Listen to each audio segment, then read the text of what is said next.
ধন্যবাদ speaker sir. আপনার মাধ্যমে রাজ্যের স্বাস্থ্যমন্ত্রীর দৃষ্টি আকর্ষণ করছি। ভাঙড় বিধানসভায় দুটি ব্লক আছে, দুটি ব্লকে দুটি ব্লক হসপিটাল আছে। শুধুমাত্র নীল সাদা রং দিয়ে সেটাকে উন্নয়নের হাওয়ায় উড়িয়ে বা চালিয়ে নিয়ে যেত। রোগী কল্যাণ সমিতির মিটিংয়ে সুবাদে আমি সেখানে পৌঁছে গিয়ে জানতে পারলাম না পর্যাপ্ত পরিমাণে ডক্টর আছে, নার্স বা সাপোর্টিং স্টাফ থেকে শুরু করে ইকুইপমেন্ট যেগুলো প্রয়োজন সেভাবে ওই হসপিটালগুলিতে নাই।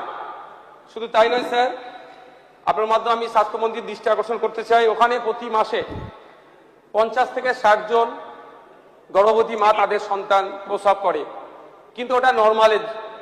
কোনো ক্ষেত্রে যদি সিজারের প্রয়োজন হয় সেক্ষেত্রে সিমক সেন্টারের কোনো ব্যবস্থাই নাই। আমি অনুরোধ করব যে হসপিটালের পরিকাঠামোগত উন্নয়নের সাথে সাথে যাতে এই ব্লক হসপিটাল দুটিতে সিমক সেন্টারের ব্যবস্থা করা হয়, তাহলে আমাদের ভাঙড়বাসীরা উপকৃত হবে। ধন্যবাদ স্যার।